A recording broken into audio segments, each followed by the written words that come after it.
Gentlemen, please welcome the Vice President of the United States, J.D. Vance, Secretary of State, Marco Rubio, Special Envoy, Steve Witkoff, and the Executive Board Member, Jared Kushner.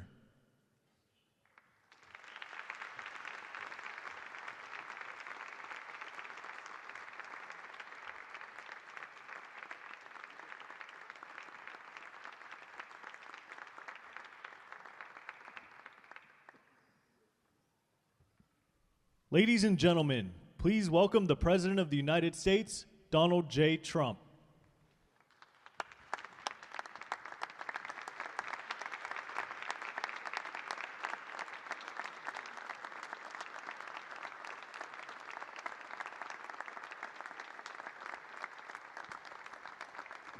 Well, thank you very much. This is a big day and lots of people watching, and especially from other countries, the leaders of, as you know, the other countries, because we have a large group of leaders, and the ones that aren't here are watching on Zoom. I hope they enjoy it. And the press, we appreciate it very much, so respectful. You've been so respectful of what we're doing. What we're doing is very simple, peace. It's called the Board of Peace, and it's all about an easy word to say, but a hard word to produce, peace.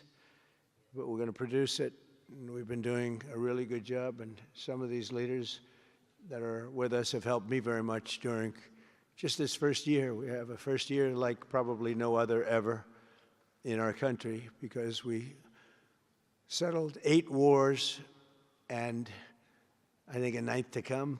It's turned out to be a tougher one. I thought that was going to be the easiest one, but with war you never know what's easy and what's not so easy.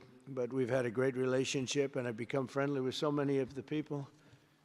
And I appreciate you being here. These are great people. These are great leaders.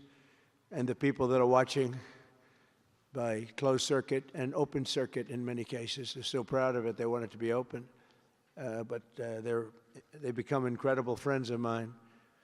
And, you know, we rebuilt our country in my first term, and now we're at a point that the United States has never seen before. We broke 50,000 on the Dow. They said that would take 4 years. We broke 7,000 on the S&P. They said you couldn't do that within 4 years. It would be impossible. And when I came in, they were all saying, if you could get to anywhere close to 45,000, it would be amazing achievement over 4 years. Well, we hit 50,000 in the first year, and we hit 7,000, which was actually tougher to do, according to the Wall Street geniuses. We hit 7,000 in the first year. They said it could take 4 or 5 years. They'd be very happy. It would have been a great job. We did it in 1. But we're doing a great job. Board of Peace is one of the most important and consequential things I think that I'll be involved in.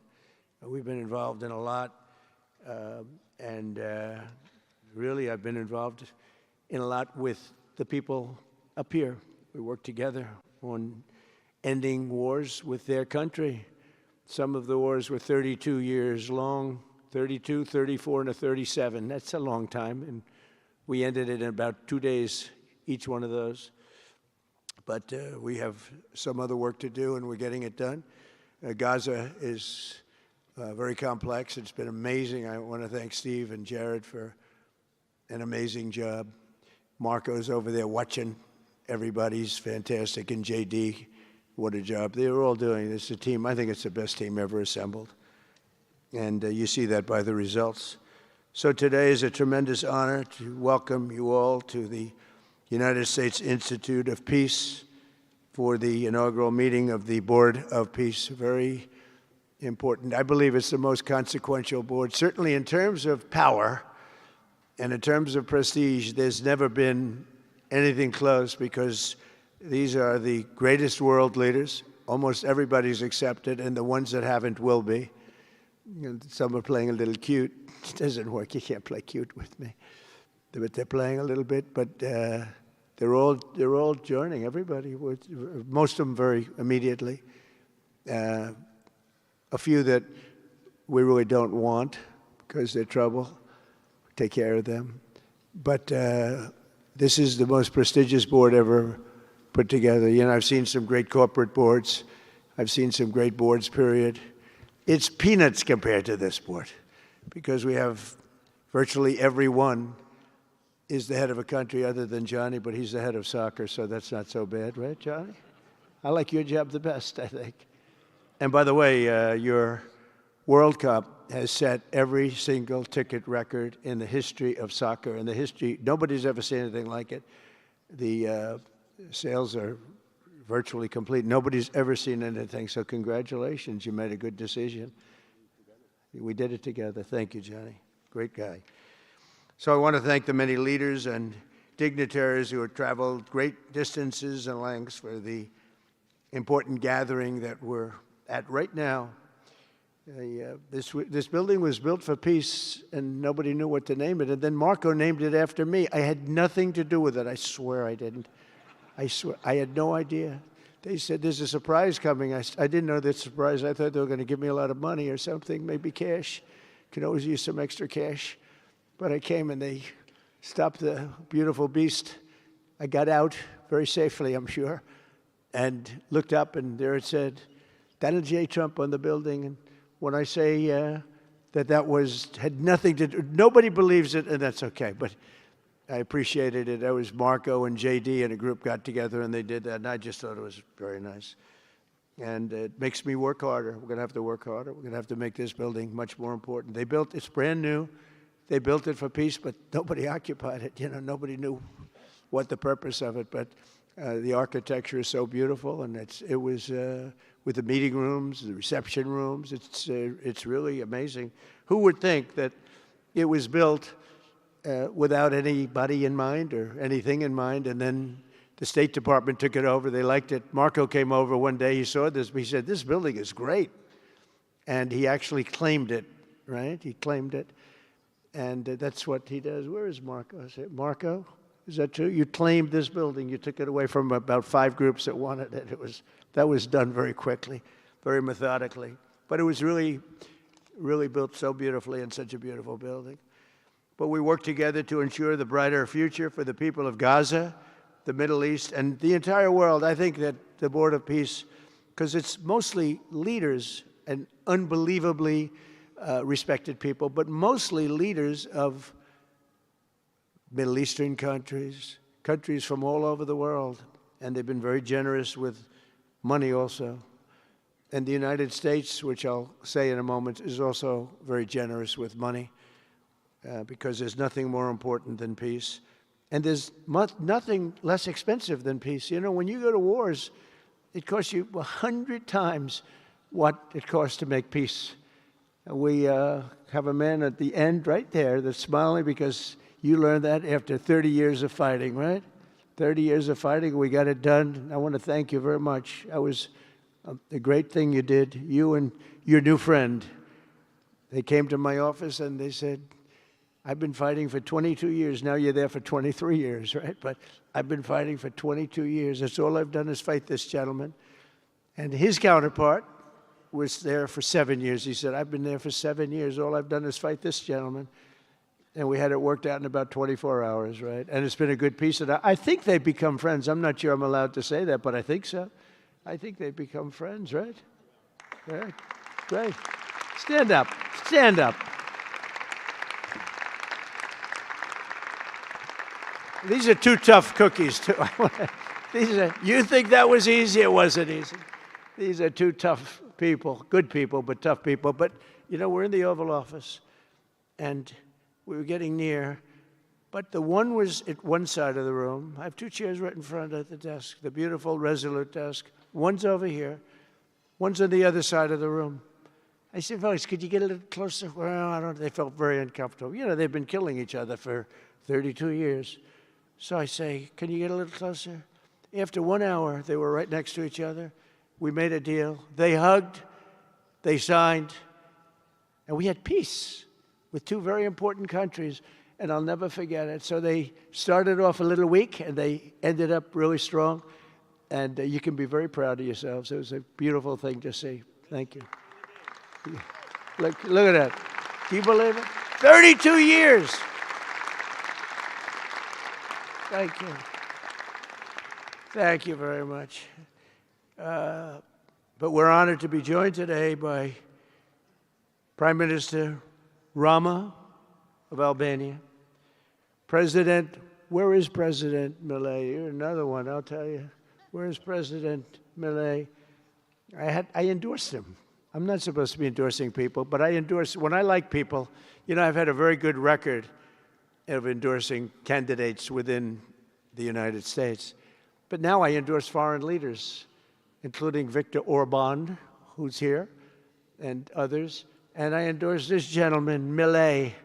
He was a little behind in the polls. He ended up winning in a landslide. I just endorsed the Prime Minister of Japan. She was in a tight race, but was probably going to win. And she won in the largest number in the history of Japan. So she likes me a lot. But it was an honor, and you're doing great. Oh, look, they're sitting right next, Victor. I think, but ultimately, I think I'm going to end up endorsing. Hey, look, as long as it works, it's okay with me. But the endorsement seems to be working in foreign countries, too, so that's good. But nice to have you both. Victor, nice to have you both. Very proud of you. The Prime Minister of another, really just a great guy, Pashinyan of Armenia. President Aliyev of Azerbaijan. I love saying that name now. You know, at the beginning it was giving me a hard time. Now I love saying it. It's a beautiful name. I love it. His Majesty King Hamad bin Isa Al Khalifa of Bahrain. Bahrain. Thank you. Thank you. Where are you? Where are you? He's so rich, he can sit there. He can sit wherever the hell he wants. You know, he could sit up in the corner. He could sit up top. He might take a piece of this building, Marco. He'll take 25% of the building for about $6 billion. Thank you. And you've been very generous also. We appreciate it. Prime Minister Hun Manet of Cambodia. Raise your hand wherever you may be. Because, yeah, hi, how are you?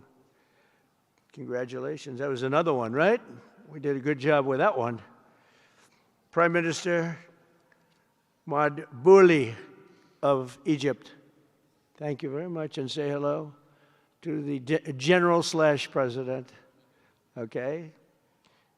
Prime Minister Orban of Hungary, who has my complete and total endorsement for election.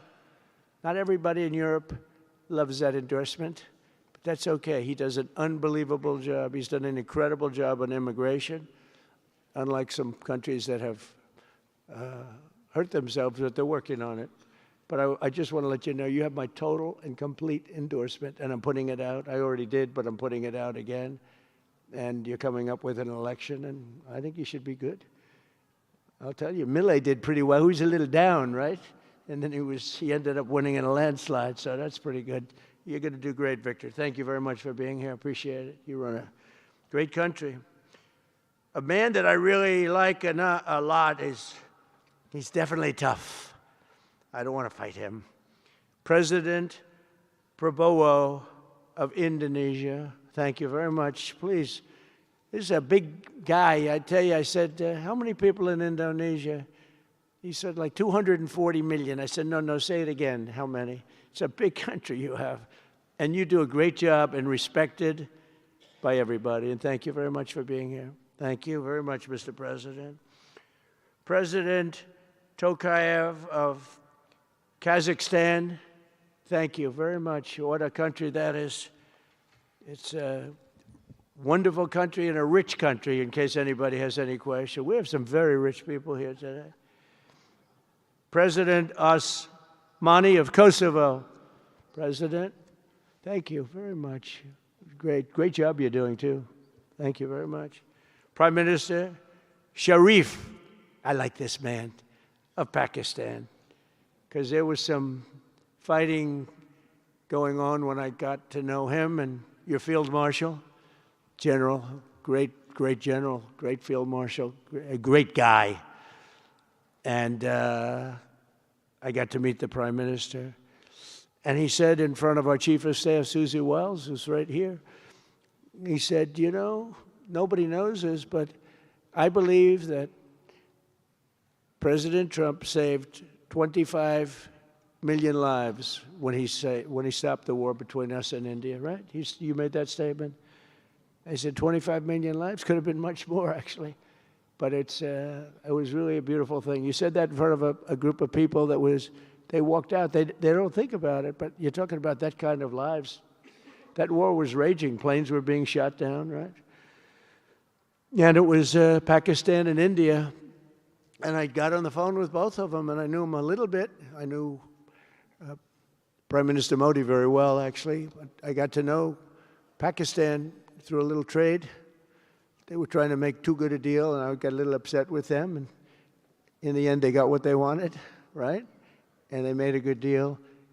And I got to like them, the Prime Minister, the Field Marshal, who's a tough man, a tough, good fighter, right? Good, serious fighter. I like good fighters, actually. And when I heard that they were fighting, I picked up a certain newspaper. I won't tell you which one, because it's fake news generally. But I picked up this newspaper, and I saw that Pakistan and India were really going at it.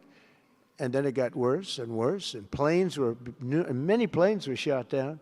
It was all out. And I called them, and I said, listen, I'm not doing trade deals with you two guys if you don't settle this up. They said, no, that has both of them. They didn't want to do that. I said, no, it has to. If you don't do it, I'm not doing a trade deal. We're not doing a trade deal. And they do a lot of business with the United States, and they sort of softened up all of a sudden. And all of a sudden I read where there was a little bit of a pullback by one, then the other, and all of a sudden we worked out a deal, right? But I said, if you fight, I'm going to put 200% tariffs on each of your countries, which essentially makes you not allowed, you can't do any business. One of them, I won't say which one, said, no, can't do that. They both wanted to fight. But when it came to money, it's not like money. When it came to losing a lot of money, they said, I guess we don't want to fight. And we solved that deal in 2-3 days, right? And we did. We said, these are two very powerful nations. These are two nuclear nations. And I don't want to say what was going to happen, but, bad things happen. So, Prime Minister, I want to thank you, because that was a very big deal. People have no idea. A lot of them say, oh, well, they weren't fighting. They were fighting. 11 jets were shot down, very expensive jets. And they were all in. Both of them were all in, and now they're not. And I think we'll always be able to settle up with them. I really do. I think you're going to have, it's a lot of progress was made even in the relationship. And Prime Minister Modi also, he's a great man. He's a great guy. They're all great. But I was very proud of it. President Pena of Paraguay is here. President, thank you very much. Young, handsome guy. It's always nice to be young and handsome. Doesn't mean we have to like you. I don't like young, handsome men. Women, I like.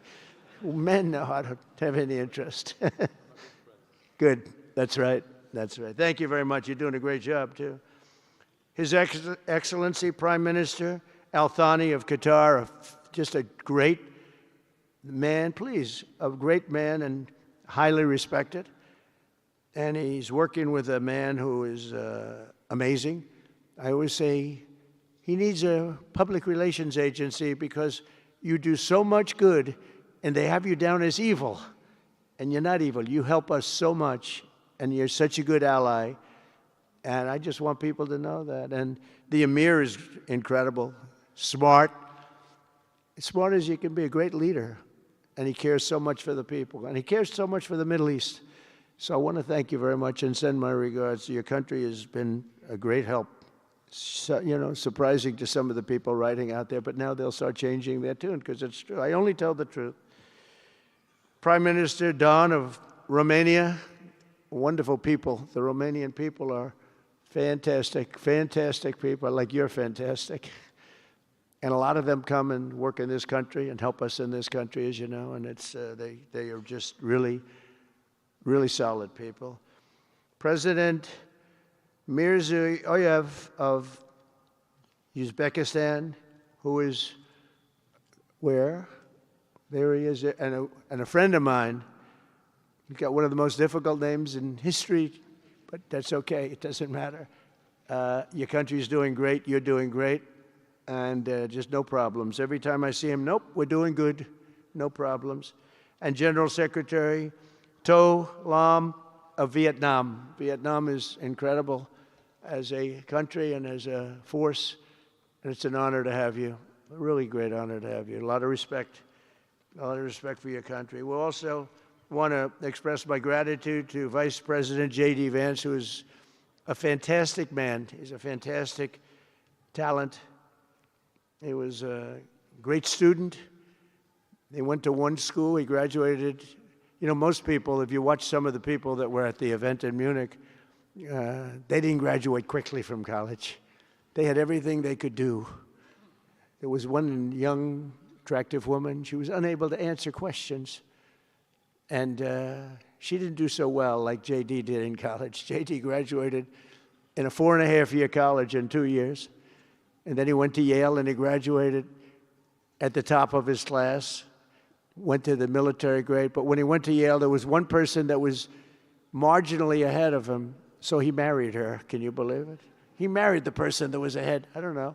I always like to say J.D. was first and Usha was second, because I get a little uncomfortable when I say them. But he's been incredible. He's a brilliant guy and a great guy, and he's been my friend. All of our people, we have a fantastic group of people, our cabinet members, everybody, many of them here. But J.D.'s been great. Thank you very much. He gets a little bit tough on occasion. We've got to slow him down just a little bit on occasion. He says his mind. Now, then we have the opposite extreme. We have your friend sitting in the back. Your best friend sitting in the back is Marco. Marco does it with a velvet glove, but it's a kill, right? The result is the same. They do it very differently. And Marco, you really did yourself proud 2 days ago in Munich. In fact, so proud that I almost terminated his employ because they were saying, why can't Trump do this? I do, but I say it differently. But Marco, don't do any better than you did, please. Because if you do, you're out of here. But no, I want my guys to do great. And the acclaim he's gotten and the acclaim J.D. gets is great. We have smart people. And when you see the representatives there, like Gavin Newsom, he didn't know what he was doing. They didn't even know why. He didn't know why he was there. Or AOC, she was unable to answer a simple question. And she could have said, well, I'm studying it, and I'll report back to you next week. You know, you can get away with that. But she just went, it's actually, I think it could be a career-ending answer, because for 25 years, anybody running against her, I think Susie is going to use that little piece of stuff. It was not good. It was not good. That was not a natural. So I want to thank J.D. I want to thank Secretary of State Marco Rubio. They're extraordinary. I want to thank Special Envoy for Peace, Steve Witkoff, who has been unbelievable. You know, I took Steve because I was a developer in New York, really successful, actually much more successful than Steve, but I don't want to say that. I'm not going to say that, Johnny. I refuse to say it. But I saw something in Steve. Steve's a great negotiator. Everybody loved him. All these developers, and they're tough. You know, New York developers tend to be on the tough side. And, you know, most of them hate each other. Like a lot of the people in this room hate each other. You know, it's sort of natural, I guess. But we're bringing love back into the room like the old days. But everybody loves Steve. Every developer, the worst, most evil people, horrible human beings, actually. And they love Steve. So I remember this, and we had some conflicts, to put it mildly, in the world. And I said, Steve, how would you like to be Henry Kissinger Jr. that doesn't leak? And he said, are you a leaker, Steve? No. He didn't even know what the word meant, and it's true. I always say Henry Kissinger, who was one of the great leakers of all time, by the way, Richard Nixon said to him, Henry, who's leaking all this stuff? I don't know, Mr. President. It was Henry. It was like, these are little stories I like telling you. But Steve has been unbelievable. Everybody likes him. Ukraine loves him. Europe loves him. Russia loves him. I mean, there's nothing wrong with this. He goes to see President Putin. Didn't know Putin. I set him up a meeting to see. I said, how's Steve doing? Sir, he's still inside. Oh, that was an hour. I called back. Tell Steve to call me when he's finished. I want to find out what the hell is going on. We want to end that war. Sir, he's still inside. 3 hours. 4 hours. They were together for 4 hours, the first meeting. That's talent. And they get along. I mean, people like or don't like Putin or Zelensky. They get along. Same thing with Zelensky. I mean, they all love Steve, and Steve's doing a great job. That's a tough one. That's a much tougher one. I would have thought that some of the ones that we settled that are up here would have been, I thought this would be easy because I have a very good relationship with President Putin. I have a very good relationship with President Xi. I'm going to be going to China in April. That's going to be a wild one. I said, but we have to put on the biggest display you've ever had in the history of China. You know, last time I went to China, President Xi, he treated me so well. He gave me a display. I never saw so many soldiers all the same height, exactly the same height within a quarter of an inch. You can do that when you have 1.4 billion people. You know, lots of shoulders. Everybody was within about 1/8 of an inch the same height. I said, if they put their helmets down, you could have played pool on the top of their heads. And it was pretty amazing. But I said, you got to top it. He said, I'll top it. We're going to top it. We're going to have a lot of the people, most of the fake news back there is going to be going. So we have, Steve has done a great job. And then a little bit later on, we brought Jared in. Jared was responsible for the Abraham Accords, which is incredible. Nobody else could have done that. A very smart guy. And we're making Jared an envoy also, envoy of peace. They're both envoys of peace. And you couldn't get two. I tell you what, I watch these two guys. I say, at least we're covered from an IQ standpoint. These two guys walk into a room. And but people like them both, you know. They're good people. And they like them both. And they've had some very good meetings. They've had some very interesting meetings having to do with, as you know, Iran is a hot spot right now. And they're meeting. And they have a good relationship with the representatives of Iran. And, you know, good talks are being had. It's proven to be, over the years, not easy to make a meaningful deal with Iran. We have to make a meaningful deal. Otherwise, bad things happen. But we have to make a meaningful deal. But they have a great relationship with the representatives of Iran. They have a great relationship with the other one that they're really working on now. Because so many of these, I mean, as an example, Kosovo, Serbia. I did that one. Could you stand up, if any of you guys are, when you're here, just stand up for a second. Kosovo, Serbia. Stand up.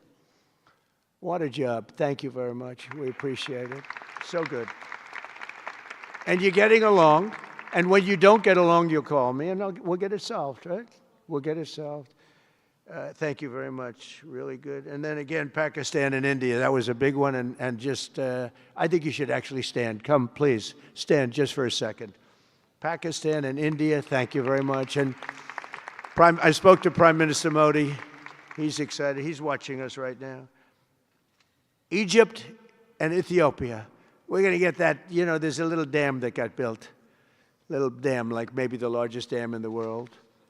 Built and financed, of course, by the United States brilliantly. And having a little trouble getting water to the Nile. It's not, that's a tough situation, but we're going to get that solved. Armenia and Azerbaijan, we talked about. And again, thank you, fellas, very much. Great job. Great job. Thank you. Cambodia and Thailand. So incredible what you did, that you got together and it all worked out. They're watching right now on closed circuit. Thank you very much, and thank you. That was a big one, Cambodia and Thailand. These are nasty fighters, I have to tell you. These fighters are nasty. Now we talk about, you talk nasty fighter, you're nice guys compared to this. Congo and Rwanda. That was, and we've got them pretty peaceful. There's little flare-ups every once in a while. I'll get a call once a week. Sir, there's a flare-up in the Congo again. We'll get it straightened out, right, Susie? We'll get it straightened out. And Israel, as you know, with, you could say Israel in numerous countries if you want to really know the truth, but Israel and Iran, and we'll see where that goes. But when you think of Israel, we've done the biggest thing of all. We have peace in the Middle East right now. That's bigger than people said it couldn't be done. For 3,000 years, they've been talking about Middle East. They said it couldn't be done. And you look at what's happened in Gaza. And one of the keys to it was when we took those beautiful, magnificent, we just ordered 22 more of them, updated model. The B-2 bombers are incredible.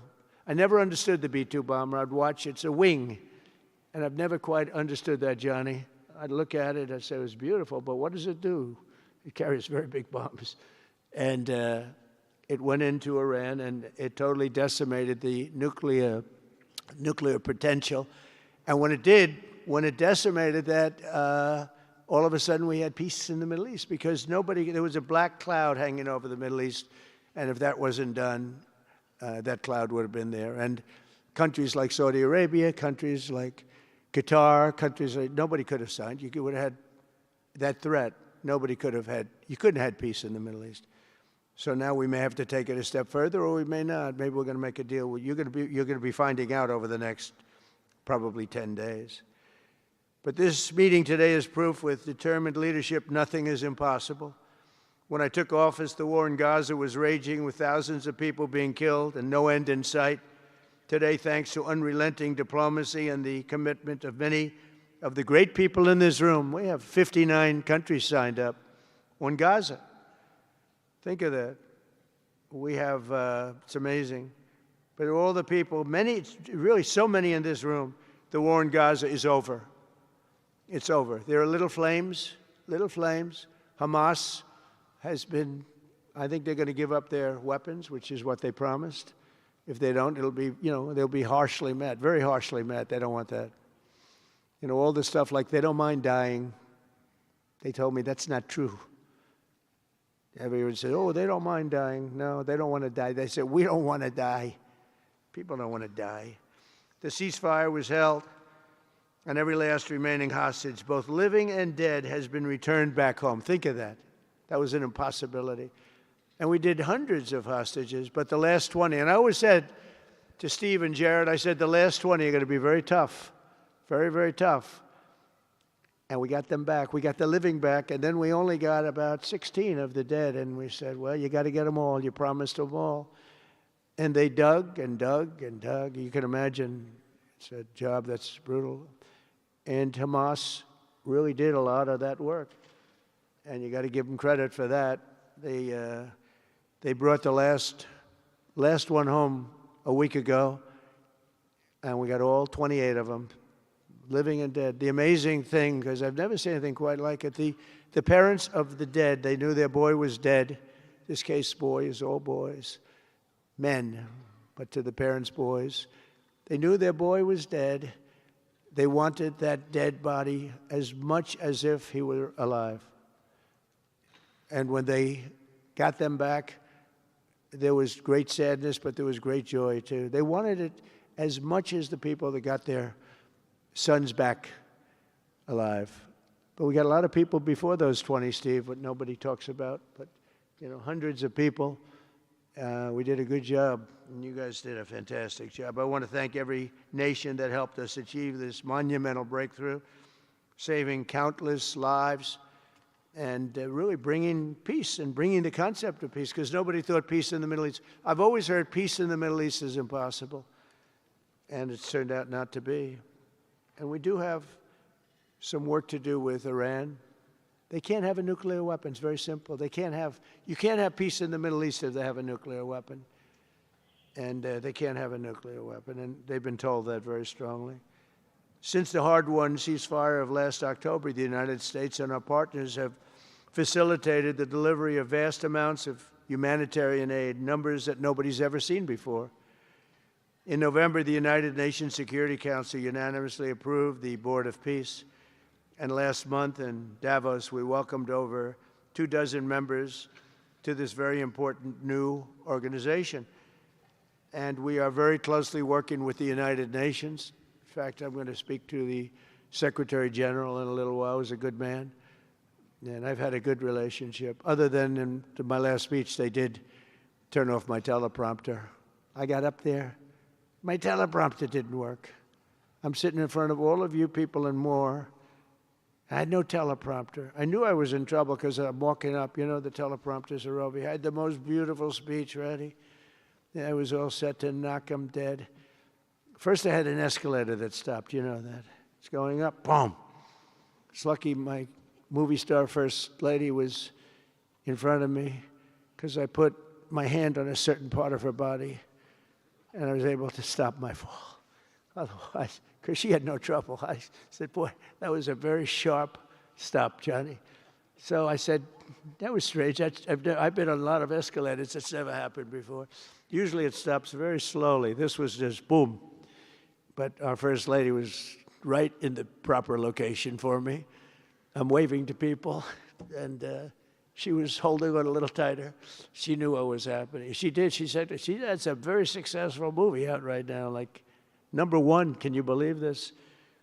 And she's a big movie star. And I always say it's trouble because I always say there's not room in one family for 2 stars. I told her that. We can't have 2 stars in one family. So I don't know what that means, but it's not good. But it is good because we're proud of her. She did people in the United States love the First Lady, and she did the movie, and it's become the biggest selling documentary in 20 years. Can you believe? The theaters are all packed. Women especially, they go back and they see it 2 or 3 times, 4 times. But together we're committed to achieving a Gaza that is properly governed throughout. The whole area is going to be, so many countries that have really nothing to do with the Middle East, but they're maybe somewhat close by. They're all involved. They want to go in and fight. They tell me all the time, we'd like to send soldiers to fight if it's necessary. And I don't think it's going to be necessary. We have 2 countries that want to go in and do a number on Hamas. I said, I really don't think I hope it's not going to be necessary because they made a promise and they promised me get rid of their weapons. Looks like they're going to be doing that, but we'll have to find out. But it's no longer a hotbed of radicalism and terror. And to end that, we have today, and I'm pleased to announce that Kazakhstan, Azerbaijan, UAE, Morocco, Bahrain, Qatar, Saudi Arabia, Uzbekistan, and Kuwait have all contributed more than $7 billion toward the relief package. That's great. Thank you, fellas. Thank you.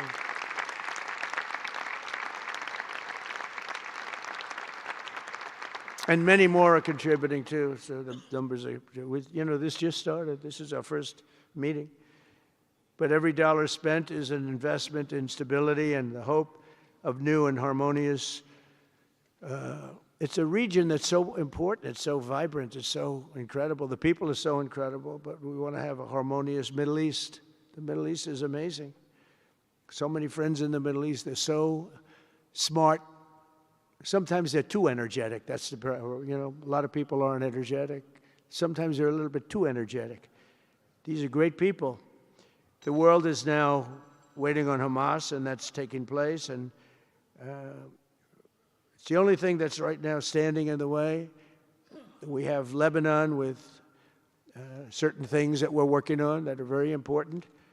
We have to solve the problem of Lebanon, but it's relatively small in terms of what's been done.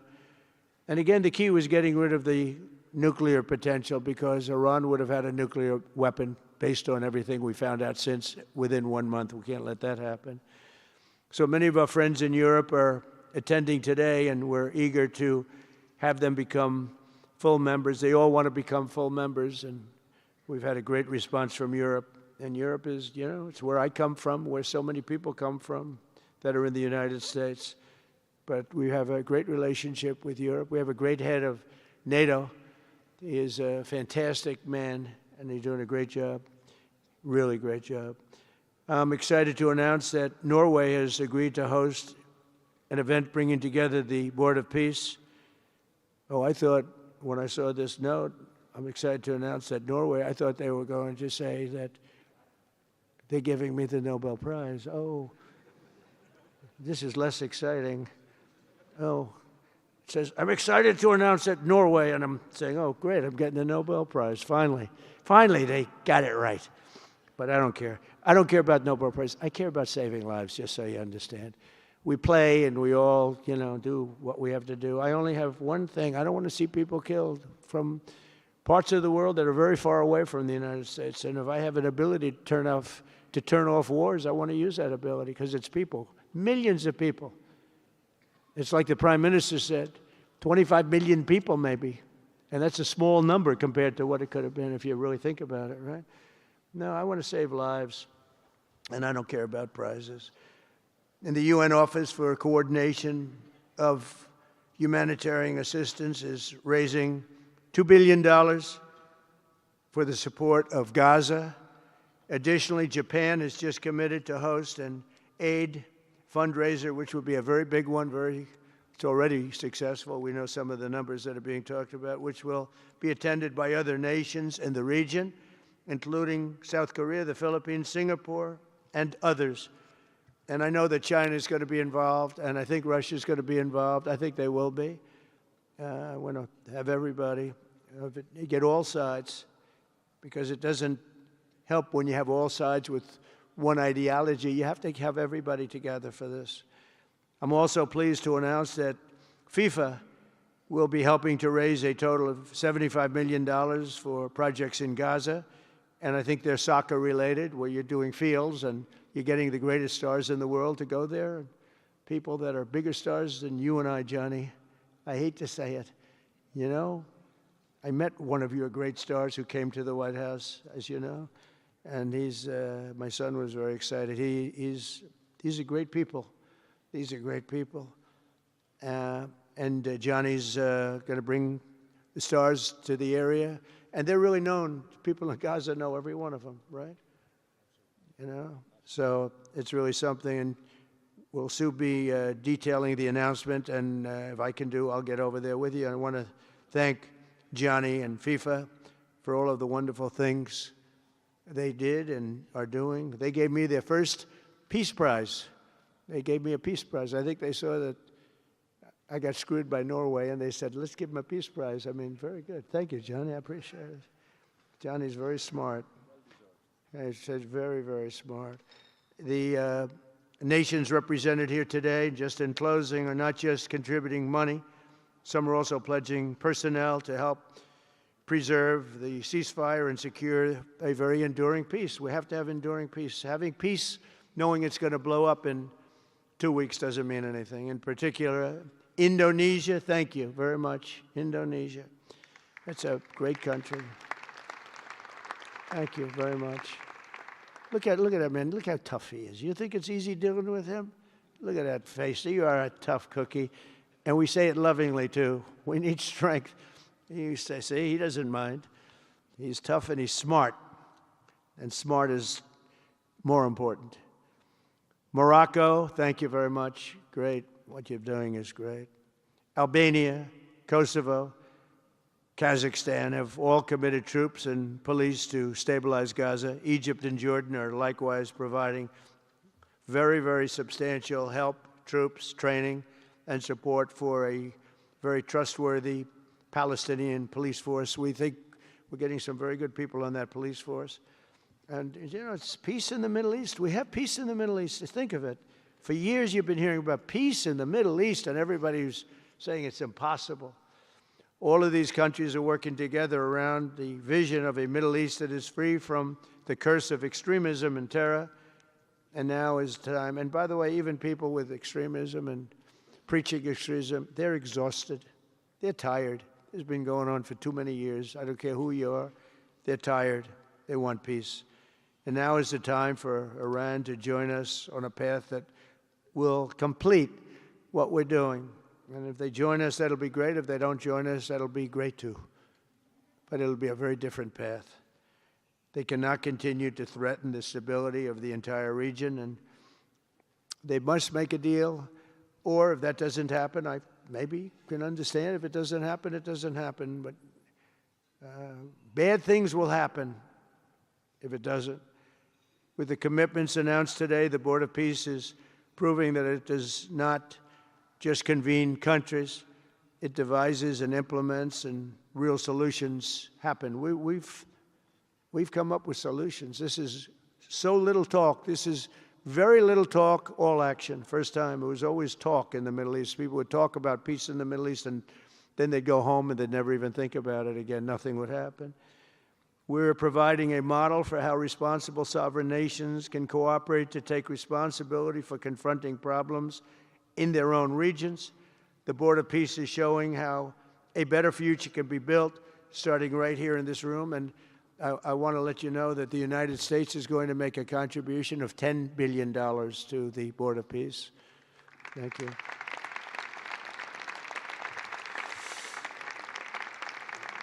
And we've had great support for that number. And that number is a very small number when you look at that compared to the cost of war. That's 2 weeks of fighting.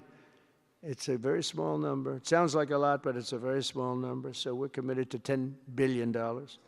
Together we can achieve the dream of bringing lasting harmony to a region tortured by centuries of war, suffering, and carnage. They say 3,000 years. And hopefully we can lift up the eyes of the world to envision how other intractable conflicts can be settled. So many conflicts, they'd say, are impossible to settle, and we get them settled. We got, of those 8 that we settled, most of them were said to be not settleable. And they not only got settled, they got settled within days. More impossible problems can be solved as we go along this very beautiful path. I think it's a beautiful path. I think it's such an important day. Even the weather's beautiful. We walk in, it's beautiful. Everything's beautiful. But the ancient wounds can be healed, and they are indeed ancient. This has been going on for so many centuries that our entire planet will be a better, safer, more beautiful, and more peaceful place for us all. We're going to be working with the United Nations very closely. We're going to bring them back. I think the United Nations has great potential, really great potential. It has not lived up to potential. The 8 wars, I never even spoke to them about one of them, and I should be speaking to them about all of them. Someday I won't be here. The United Nations will be, I think, is going to be much stronger. The Board of Peace is going to almost be looking over the United Nations and making sure it runs properly. But we're going to strengthen up the United Nations. We're going to make sure its facilities are good. They need help, and they need help money-wise. We're going to help them money-wise. And we're going to make sure the United Nations is viable. And you have some very good people at the United Nations, can do a good job. But as I said, I've said it for years, the United Nations has tremendous potential. A lot of people didn't like what I said. They said, oh, you shouldn't say that because, you know, we don't care about the United Nations. No, it's really very important, and I think it's going to eventually live up to potential. That'll be a big day. So I want to thank everybody for being here. You're my friends. You're great leaders. You're great people. And I can honestly say, you know, you're strong leaders, you're tough leaders in many cases, and every single one that I'm looking at that's right here, I've gotten to know and I've gotten to respect, and really you're friends of mine. And if I can help you at all, you let me know. But this is going to be something, the Board of Peace will be something that, the likes of which I don't think anybody's seen before. And thank you all very much. It's a great honor. I'm going to ask J.D. Vance to come up and say a few words. Thank you very much.